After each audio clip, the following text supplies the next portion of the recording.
Man, this is very frustrating. আমি এখনো আপনাদের জন্য জাভাস্ক্রিপ্ট কনসেপ্ট বুঝাইতে গিয়া প্যারা খাই। এই কারণেই প্রত্যেকটা ভিডিও করতে গিয়ে আমার ৩-৪ বার টেক নিতে হয়। এটাও আমার খুব সম্ভবত ৪ থেকে ৫ নাম্বার টেকের মতো। কিন্তু আমি চেষ্টা করবো আপনাদেরকে যেন আমি ঠিকভাবে বুঝাইতে পারি। সো আজকে রমজানের প্রথম দিন। সো রমাদান মোবারক এভরিওয়ান। আশা করি এই মাসটা আপনাদের জন্য খুবই শুভকর হবে এবং এই মাসটা আপনাদেরকে আল্লাহ সুবহানাহু ওয়া তাআলার আরো কাছে নিয়ে আসবে। তো আমরা গত ভিডিওতে ৩টা অবজেক্টকে তৈরি করছিলাম, প্রোডাক্ট 1, প্রোডাক্ট 2 এবং প্রোডাক্ট 3। এবং এই প্রোডাক্ট 1, প্রোডাক্ট 2, প্রোডাক্ট 3 কে আমরা আলাদা প্রোডাক্ট আকারে এখানে রেন্ডার করছিলাম, যেখানে আমরা স্প্রেড অপারেটর সম্পর্কে জানছিলাম। সো আমরা আমাদের এই প্রোডাক্ট লিস্টটাকে একটু ডাইনামিক করতে চাই, কিন্তু আমরা কিন্তু স্ট্যাটিক ওয়ে থেকে এখনো বেরি হইনি, কারণ আমরা এখানে যে 3টা আলাদা অবজেক্টকে তৈরি করছি, এভাবে আমরা কোনোদিনই রিয়েল লাইফে এভাবে কোনো প্রোডাক্ট লিস্টকে তৈরি করতে পারবো না, কারণ রিয়েল লাইফে প্রোডাক্ট লিস্ট সবসময় একটা অ্যারে আকারে থাকবে। সো যদি আমাদের এই প্রোডাক্টসগুলোকে সত্যিকারে ডাইনামিক ওয়েতে রূপান্তর করতে হয়, তাহলে এটাকে একটা অ্যারেতে রূপ দিতে হবে, এবং আমি সেটাই করব এখন। তো আমি ভিএস কোডে যেহেতু আছি, ভিএস কোডে একটা খুবই ভালো দিক হচ্ছে যে আপনি একই সাথে মাল্টিপল কার্সার নিতে পারেন। সো আমি এখানে প্রোডাক্ট 3 এর ইকুয়ালস টুর পরে একটা কার্সারকে বসাইছি, তারপর অল্টার বাটনে প্রেস করে আমি জাস্ট ব্র্যাকেটগুলোর আগে একটা করে কার্সার দিয়ে দিব, এবং এখন চাইলে আমি একসাথে 3 লাইনকে ডিলিট করতে পারি। এবং 3 লাইন ডিলিট করে দেওয়ার পর আমি এখানে একটা কমা দিয়ে দিব প্রত্যেক লাইনের পর, অ্যান্ড দেন ফাইনালি আমি এগুলার জন্য একটা নতুন অ্যারেকে তৈরি করে দেবো। সো প্রোডাক্টস নামে একটা নতুন অ্যারেকে তৈরি করব। আমি বানান ঠিকভাবে লিখতে পারি না কোনোভাবেই। তো প্রোডাক্টস অ্যান্ড এস দিয়ে দেওয়ার পর ইকুয়ালস টু দিতে হবে, এবং আমরা যেহেতু অ্যারে তৈরি করতেছি সেহেতু অ্যারের জন্য থার্ড ব্র্যাকেটটা আমরা দিয়ে দিব। তারপর আমরা যেহেতু প্রিটিয়ার এক্সটেনশনটাকে ইনস্টল করছিলাম, সেহেতু আমরা কন্ট্রোল এস চাপ দিলে অটোমেটিক্যালি এটা সুন্দর সাজানো গোছানো অবস্থাতে চলে আসবে। অ্যান্ড স্বভাবতই আমরা এখানে একটা এরর দেখব, কারণ আমাদের প্রোডাক্ট 1, প্রোডাক্ট 2 এবং প্রোডাক্ট 3 এখন আর নাই। সো যেহেতু নাই, সেহেতু আমরা 1, 2, 3 কে ডিলিট করে আমাদের প্রোডাক্টস অ্যারেটাকে নিয়ে আসতে পারি, এবং আগে আমাদের প্রোডাক্ট 1 যেটা ছিল সেটা এখন আমাদের প্রোডাক্টস অ্যারের, আমি এখানে ডাবল এস দিছি, ভেরি নাইস। প্রোডাক্টস আমি কি লিখছি বানানে, এটা প্রোডাক্টস, ইয়াস, এখন হয়তো বা ঠিকঠাক হবে। হ্যাঁ, তো আমাদের প্রোডাক্টস অ্যারের 0 ইন্ডেক্সে থাকবে আমাদের প্রোডাক্ট 1 ইন্ডেক্সে থাকবে প্রোডাক্ট 2 এবং 2 ইন্ডেক্সে থাকবে প্রোডাক্ট 3। সো আমি জাস্ট এখানে 0, 1 এবং 2 কে দিয়ে দিতে পারি, এবং আমরা দেখব আবারও আমরা আগের অবস্থাতে চলে আসছি। সো অ্যাকচুয়ালি আমরা এখানে যেটা করতেছি সেটা আগেরটাই, জাস্ট এখন আমাদের অ্যারে আকারে ভাবতে হইতেছে।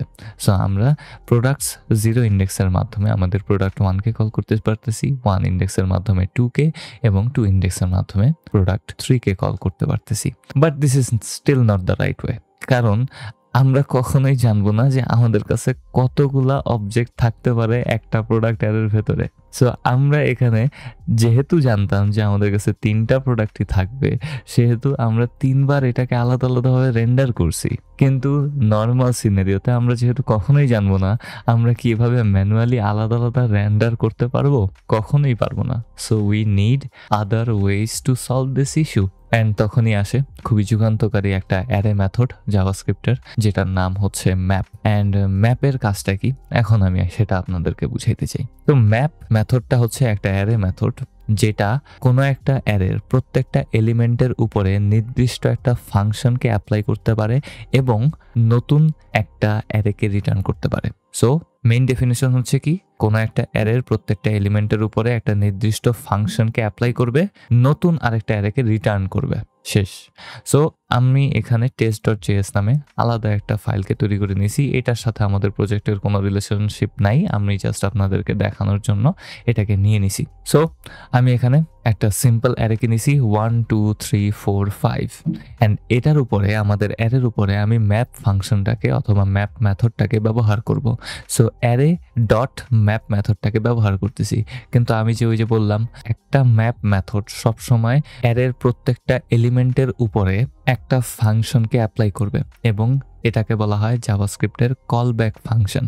এবং কলব্যাক ফাংশন হচ্ছে একেবারে সিম্পলি একটা জাভাস্ক্রিপ্ট ফাংশন, এছাড়া আর কিচ্ছু না। অলরাইট, সো আমরা আমাদের এই ম্যাপের ভেতরে একটা ফাংশনকে দিব এবং ফাংশনটার নাম হবে কি? কলব্যাক। আপনারা যে কোনো নাম দিতে পারেন, আমি আপনাদেরকে ডেমো দেওয়ার সাপেক্ষে এখানে কলব্যাকটাকে ব্যবহার করতেছি, এছাড়া আর কিছু না। সো অ্যারে ডট ম্যাপ কলব্যাকটাকে আমরা ব্যবহার করব। সো কলব্যাক ফাংশনটাকেও তৈরি করতে হবে এবং আমি চাইতেছি যেন আমাদের এই অ্যারের প্রত্যেকটা এলিমেন্ট স্কোয়ার হয়ে যাক, এটি আর কিছু না। সো লেটস সি আমরা কলব্যাক ফাংশনে প্রত্যেকটা এলিমেন্টের উপরে এই জাস্ট একটা সিম্পল জিনিসকেই অ্যাপ্লাই করব। সো আমি এখানে লিখব কনস্ট, আমাদের কলব্যাক ফাংশনটাকে তৈরি করতে হবে। So callback is equals to হবে, আমরা এখানে একটা অ্যারো ফাংশনকে তৈরি করব। সিম্পল জিনিস, ফাংশনই ভাই, আমি এখানে অ্যারো ফাংশনের মতো করে করতেছি, আর কিছু না। এবং আমি এখানে রিটার্ন করে দিতে পারি আমাদের প্রত্যেকটা এলিমেন্টের স্কোয়ারকে, কিন্তু আমরা এখানে এলিমেন্টটা পাবো কিভাবে, এটাও একটা কোয়েশ্চেন। সো আমরা যখন এই ম্যাপ মেথডটাকে ব্যবহার করি তখন এই ম্যাপ মেথডটা আমাদেরকে 3টা আর্গুমেন্ট দেয়। একটা হচ্ছে এলিমেন্ট, জাস্ট এলিমেন্টের ভ্যালু, সেকেন্ডটা হচ্ছে এলিমেন্টের ইন্ডেক্স, থার্ডটা হচ্ছে ওই ফুল অ্যারেটাকে। ওকে, সো আমরা যখন কলব্যাক ফাংশনটাকে ব্যবহার করতেছি তখন আমরা প্যারামিটার হিসাবে 3টা ভ্যালুকে দিতে পারি। তার ভেতরে একটা হবে এলিমেন্ট, তারপর আরেকটা হবে ইন্ডেক্স এবং আরেকটা হবে অ্যারেটা নিজে। সো আমি এখানে জাস্ট এলিমেন্টটাকেই নিয়ে নিব, আর কোনো কিছুর দরকার নেই। সো আমি এখন যেহেতু ওই এলিমেন্টটাকে পাইতেছি সেহেতু আমি এখন এই এলিমেন্ট ইন্টু এলিমেন্ট করে দিতে পারি। সো এলিমেন্ট ইন্টু এলিমেন্টটাকে এখানে দিয়ে দিলাম এবং আমি ধরে নিতে পারি যে আমরা প্রত্যেকটা এলিমেন্টের স্কোয়ারকে অ্যারে ডট ম্যাপের মাধ্যমে পাইতেছি।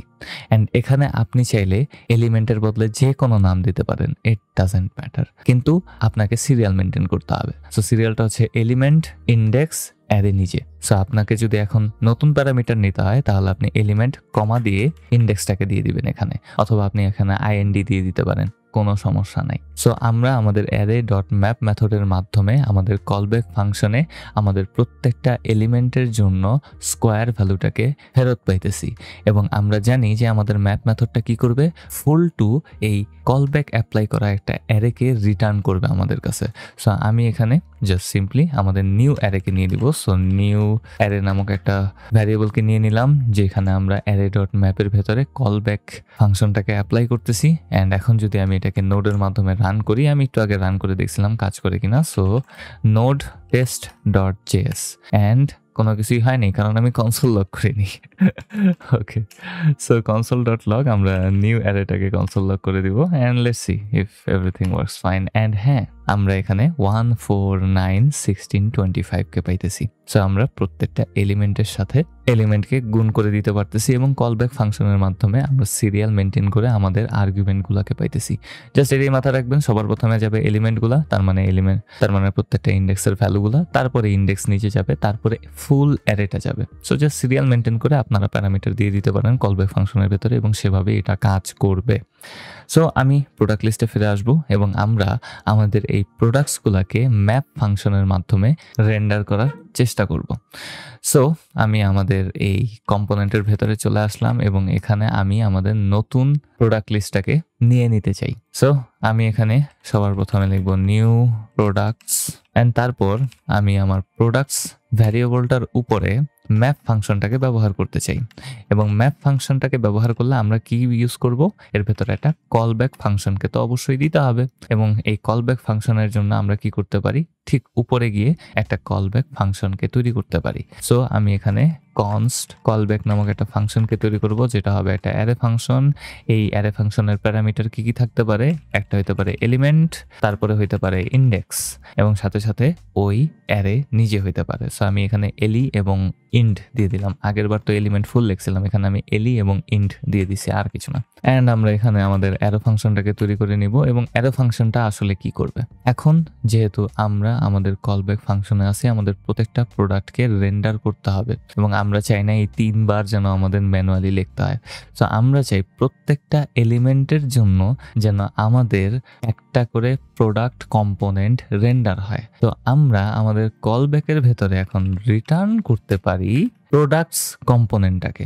সো আমি এখানে দিয়ে দিব প্রোডাক্টস কম্পোনেন্টটা অ্যান্ড প্রোডাক্টস কম্পোনেন্ট লিখছি, সরি প্রোডাক্ট, ওকে প্রোডাক্টস কম্পোনেন্টই আমি লিখছিলাম, সরি অ্যাগেন আমার মাথা গেছে। এবং আমরা এই প্রত্যেকটা এলিমেন্ট, তার মানে আমাদের প্রোডাক্টসের ভেতরে যেই অবজেক্টগুলো আছে সেই অবজেক্টগুলার নেম এবং প্রাইসকে আমরা এলিমেন্টে পাবো, যেহেতু আমরা এখন এই এলিমেন্টকে স্প্রেড অপারেটর মাধ্যমে দিয়ে দিতে পারি।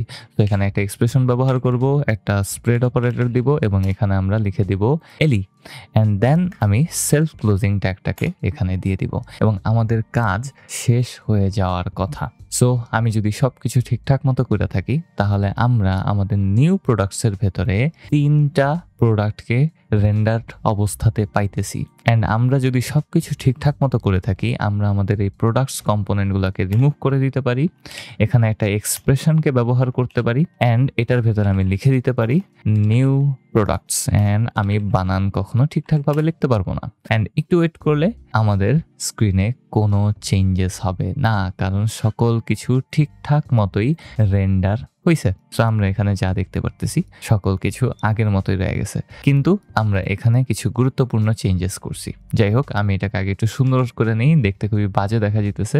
অ্যান্ড আমরা এখানে খুব সুন্দরভাবে আমাদের প্রোডাক্টস অ্যারেটাকে ডাইনামিক ওয়েতে রেন্ডার করতে পারতেছি।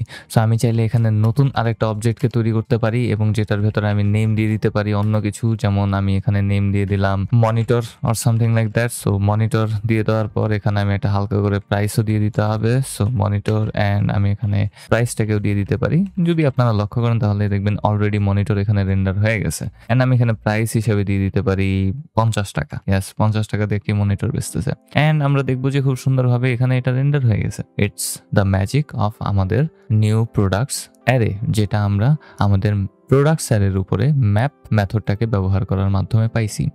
অ্যান্ড আমি আপনাদেরকে একটা টাস্ক দিতে চাই, ভিডিওটা একটু পজ করবেন। টাস্ক দেওয়ার পর আমি চাই আপনারা এই আলাদা ফাংশন দুইটাকে ক্রিয়েট না করে ম্যাপ ফাংশনটাকে ডাইরেক্ট এই ডিভের ভেতরে ব্যবহার করেন, আমি এটা চাই। সো ভিডিওটা পজ করে আপনারা একটু ভাবেন যে কিভাবে আপনারা নিউ প্রোডাক্টসটাকে ডিভের ভেতরে ডাইরেক্ট লিখতে পারেন, বিকজ ওইটা আমার পছন্দের জিনিস, আমি সবসময় এইভাবেই করি। কখনো যদি ম্যাপ ফাংশনকে ব্যবহার করতে হয় আমি ম্যাপ ফাংশনকে ডাইরেক্ট আমাদের ডিভের ভেতরে অথবা JSX এর ভেতরে লিখে দিতে পারি। এর পিছনে রিজনটা কি?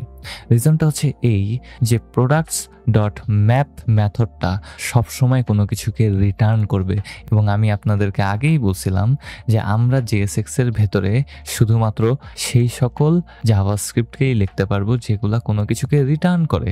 সো ম্যাপ যেহেতু একটা কিছুকে রিটার্ন করতেছে সেহেতু আমাদের আলাদা করে ভ্যারিয়েবল তৈরি করার কোনো দরকারই নেই, আমরা ডাইরেক্ট প্রোডাক্টস ডট ম্যাপ কলব্যাকটাকে এখানে লিখে দিতে পারি এবং সব কিছু ঠিকঠাকভাবে কাজ করার কথা। So products dot map and then আমি এখানে কলব্যাক ফাংশনটাকে কল করতে পারি, এবং আমি এখান থেকে যদি কনস্ট নিউ প্রোডাক্টটাকে কেটে দিই এবং একটু ওয়েট করতেছি যেন এটা সেট হয়ে যায়, অ্যান্ড হ্যাঁ সব কিছু ঠিকঠাক মতো আছে, কোনো কিছু চেঞ্জেস হয় নাই, অ্যান্ড আমি এটাকে কেটে দিতে পারি।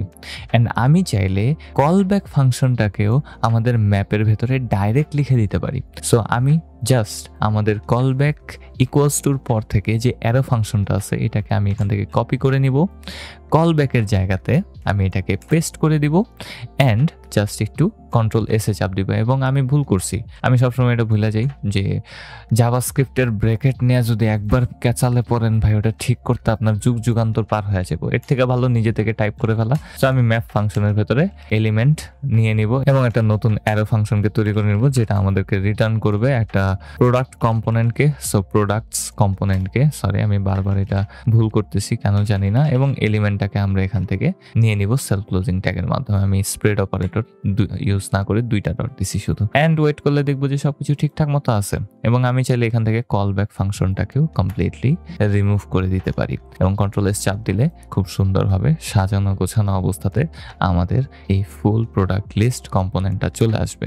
অ্যান্ড আমরা এখন চাইলে আমাদের প্রোডাক্টসের ভেতরে যতগুলা মন চায় ততগুলা প্রোডাক্টকে তৈরি করতে পারি এবং সকলগুলা অটোমেটিক্যালি রেন্ডার হবে। এবং আশা করি আপনারা এই ভিডিও থেকে অনেক কিছু শিখতে পারছেন এবং আমিও অত বেশি অগোছালোভাবে আপনাদেরকে বুঝাই নাই। It's very frustrating for me, কারণ এটা যদি পাইথনে হইতো আমি ইজিলি বুঝাইতে পারতাম। কিন্তু জাভাস্ক্রিপ্ট এতটাই প্যাঁচানো একটা ল্যাঙ্গুয়েজ যেটা বুঝাইতে গেলে সবসময় আমার একটু প্যারা হয়। সো আমার ভুল ত্রুটিগুলো ক্ষমার চোখে দেখবেন। রমজান মাস, দোয়া করবেন আমার জন্য, আপনাদের সবার জন্য দোয়া রইলো। ভিডিওটা ভালো লাগলে একটা লাইক করবেন। আর থ্যাংক ইউ এভরিওয়ান। এই তো আর কি।